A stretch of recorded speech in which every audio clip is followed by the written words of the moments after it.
ठीक है, the use of comma.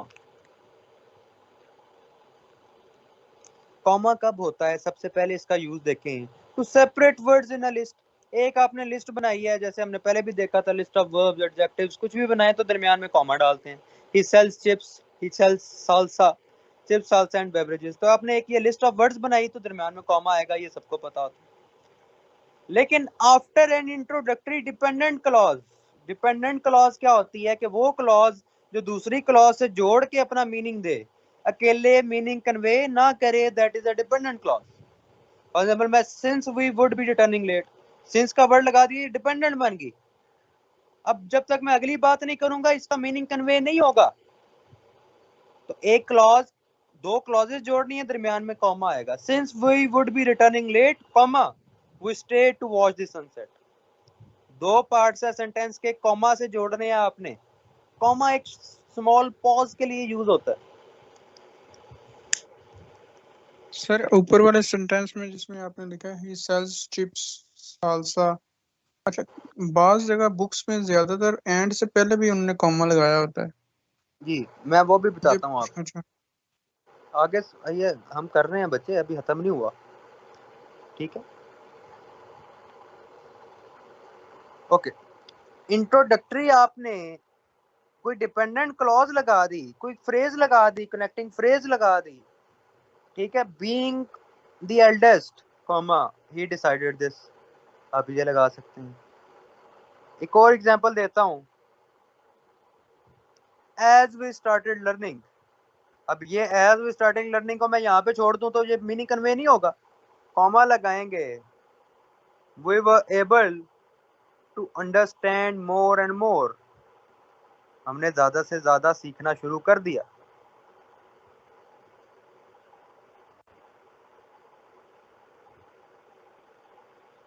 इस तरह इंट्रोडक्टरी वर्ड या phrase, moreover, furthermore, in addition to this, आप कोई भी लगाएं स्टार्टिंग में सेंटेंस के तो आपने कॉमा लाजमी लगाना होता है।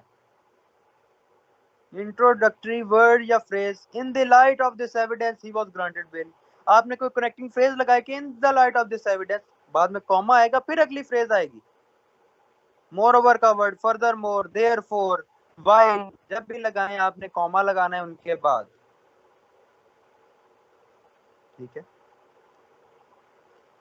अब जब आपने दो इंडिपेंडेंट क्लॉजेस लगा दी, आपने एंड की बात की थी ना, एंड में कब लगाया जाता है, इंडिपेंडेंट क्लॉज है कि एक अपना मीनिंग कन्वे कर रही है, दूसरा अपना कर रही है, दोनों इंडिपेंडेंट है, लेकिन आपने दोनों को जोड़ना है, तो आप क्या करते हैं, दरमियान में कॉमा लगा देते हैं। My family went to see the movie, अब ये सही सेंटेंस है, मीनिंग कन्वे हो रहा है पूरा के मूवी देखने गए। बट आई स्टेड होम, आपने एडिशनल एक और बात करनी है, एडिशनल मीनिंग इंडिपेंडेंट क्लॉज एक और लगानी है साथ, तो आप कॉमा लगाएंगे क्लॉज से पहले, बट से पहले, तरह एंड से भी। Aslam is a hard working boy, पूरा मीनिंग है इंडिपेंडेंट है, लेकिन आपने दूसरी इसके साथ जोड़नी है तो कॉमा लगा के एंड लगाएंगे। जब एंड के बाद आपने बात और करनी है, बात चेंज करनी है, बात इंडिपेंडेंट कोई और मीनिंग देना है, तो आप कॉमा लगाएंगे एंड से पहले। समझ आ गई एंड से पहले कब कॉमा लगता है। Sir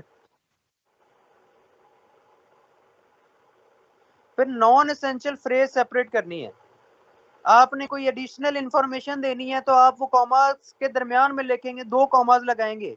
for example my cousin, अब कौन सा कजन है, हु रिसेंटली ज्वाइंट माफिया, आपने ये एडिशनल इंफॉर्मेशन दी है, इसके बगैर भी आपका सेंटेंस पूरा था। माई कजन, वो है मेरा cousin, who recently joined mafia, जिसने अभी माफिया ज्वाइन किया, said it would be best to skip town,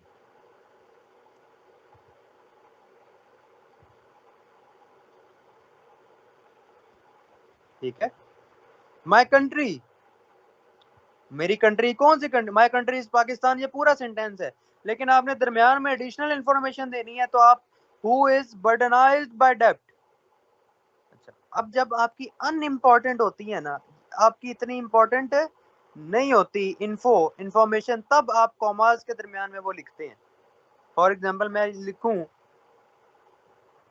कि एन एस्पेरेंट, कौन सा एस्पेरेंट, विद वीक इंग्लिश, जिसकी इंग्लिश कमजोर हो, कैन स्टिल या can pass the CSS examination with hard work.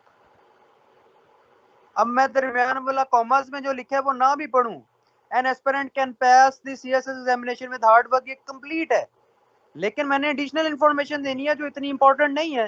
An aspirant कौन सा, विद वीक इंग्लिश, मैं उसको कॉमर्स के दरमियान में लिख दूंगा। समझ आई? तो ऐसे आप ज्यादा एक कंपाउंड सेंटेंस बनाते हैं, बड़ा सेंटेंस बना सकते हैं। कोटेशन मार्क्स का सबको पता है कि जब आपने डायरेक्ट स्पीच करनी होती है, शी सेड कॉमा, जब उसकी एज इट इज बात आपने कहनी है, why did you eat the cake, जब उसने एज इट इज बात करनी है तो आपने उसकी बात को इन्वर्टेड कॉमास में लिखना है। जैसा उसने कहा मैंने वैसा ही, she asked her friend why did you eat the cake, तो वो एज इट इज आपने लिखना है। ठीक है,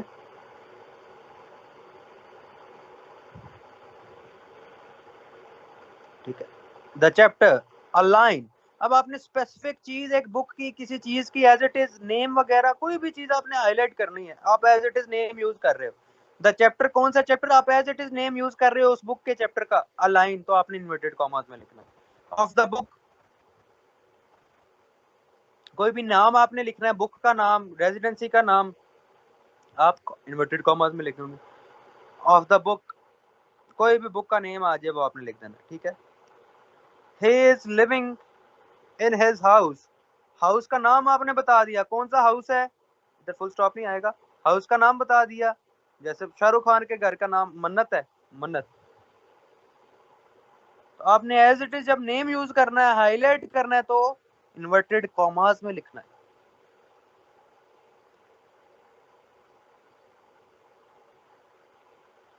पैरेंथेसिस आ गई आपकी। इन्वर्टेड कॉमर्स से पहले तो कॉमा नहीं आता ना। देखें, जब आपने डायरेक्ट स्पीच करनी है, जब आपने एज इट इज उसकी बात बतानी है, तब कॉमा आता है इन्वर्टेड कॉमा से पहले या बाद में। जब आप शी सेड पहले लिखेंगे तो पहले कॉमा आएगा, शी सेड बाद में लिखेंगे तो बाद में आएगा। लेकिन जब आपने एज इट इज नाम हाईलाइट करना है किसी चीज का, किसी चैप्टर का, तब वो कॉमा नहीं आता।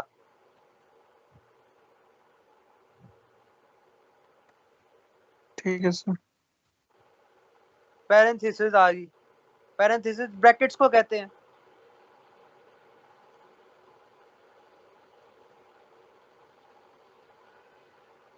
ठीक है, ब्रैकेट्स जब आपने यूज करनी है, कब यूज करते हैं, पहली बात जब आपने एक एडिशनल इंफॉर्मेशन देनी हो, जैसे हमने कॉमाज है, अब वही जब आपने एडिशनल इंफॉर्मेशन कॉमाज में दी, वो मैं ब्रैकेट्स में भी लिख सकता हूँ।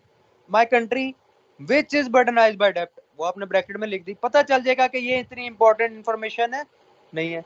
द स्नो, कौन सी snow, do you remember what snow feels like, was feeling heavily, falling heavily, तो आपने कंप्लीट सेंटेंस है, लेकिन दरमियान में कोई एडिशनल इंफॉर्मेशन देनी है तो ब्रैकेट्स में भी वो लिख सकते हैं कॉमास की बजाय।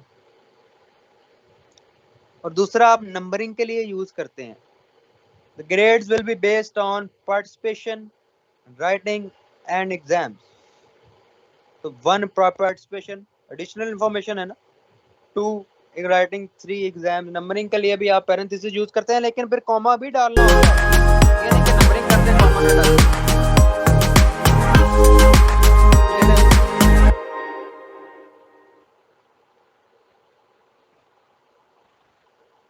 सबको क्लियर है?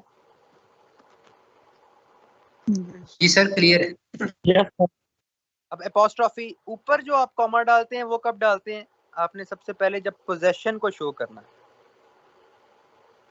ठीक है, जेनीज बुक, असलम का कुत्ता, Aslam's dog, examiners point of view. देखें, जब आप सिंगुलर यूज करेंगे तो एग्जामिनर में एक एग्जामिनर है तो एपोस्ट्रोफी इधर नहीं, एपोस्ट्रोफी इधर आएगी, एग्जामिनर्स पॉइंट ऑफ व्यू। जब एक से ज्यादा होना, एक से ज्यादा एग्जामिनर है उनका पॉइंट ऑफ व्यू, तो आपने एस डालने के बाद एपोस्ट्रोफी लगानी होती है, ये रूल माइंड में रखें। सिंगुलर के लिए आपने एपोस्ट्रोफी एस से पहले, प्लूरल के लिए एपोस्ट्रोफी एस के बाद, 2 एस नहीं लगाने होते, आपने सिंपल एस के ऊपर एपोस्ट्रोफी लगा दी तो पता चल जाता है कि ये प्लूरल के पोजीशन है। ठीक है, और दूसरा एपोस्ट्रोफी आप शॉर्ट फॉर्म्स में लगाते हैं, डोंट, शुडंट, ठीक है, क्लियर है?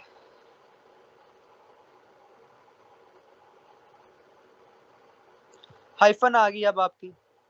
हाइफन कब यूज की जाती है? जब आपने डिफरेंट वर्ड्स को कंबाइन करना है, जैसा कि 21, वेल लाइक्ड, नियर बाय, दो वर्ड्स कंबाइन होके एक मीनिंग दे रहे हैं तो आपने हाइफन से इनको जोड़ना है। सिस्टर इन लॉ, दो हाइफन आएंगी। अप टू डेट, तीन वर्ड्स हैं कंबाइन होके एक मीनिंग दे रहे हैं तो दरमियान में हाइफन से जोड़ना है। एक्स वाइफ, सेल्फ डिपेंडेंट, ये सारे हाइफन से कनेक्ट होंगे। बात समझ आई?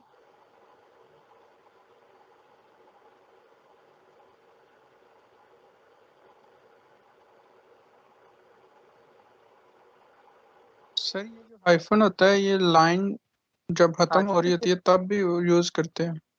नहीं, वो फुल स्टॉप होता है। नहीं, फॉर एग्जांपल वो कंपाउंड उन्हें पूरा लिखना है तो वो सीओ लाइन के एंड पे लिख के आगे वो पोस्ट ऑफिस दे के वो हाइफन दे के फिर वो नीचे उसका रिमेनिंग लिख रहे होते हैं बुक में जब अक्सर। आपका एक जगह सेंटेंस पूरा नहीं होता, फॉर एग्जांपल आपका एक सेंटेंस पूरा नहीं हुआ, आपने लिखा एक लाइन में पूरा नहीं आया, वर्ड एक इनकम्प्लीट वर्ड, कोशिश किया करें कि ऐसा या ना हो। लेकिन आपका फॉर एग्जांपल एक लाइन आप लिख रहे हो, for example the ability of nationalism to evoke extreme, ये मैंने एक प्रेसी सॉल्व की हुई है, मैं वो उसकी लाइन लिख रहा हूँ। इमोशंस, अब इमोशंस देखें इतना ऊपर आ जाता है ईएम, तो आप यहाँ पे हाइफन डाल के बाकी नीचे वाली वर्ड में लिख सकते हैं। ईएम ऊपर लिखा, हाइफन डाला, बाकी आप नीचे वाली लाइन में लिख दिए इमोशंस, ऐसे। ठीक है, नीचे वाली लाइन में छोटा ही आएगा बाकी। ठीक है, तो ये आपका कन्वे हो जाता है। ठीक है, इस तरह समझ आई? तो इस तरह भी करते हैं, लेकिन ये ना किया करें, ये डिस्करेज किया जाता है। ठीक है, अब ठीक है सर। कॉलन देखें।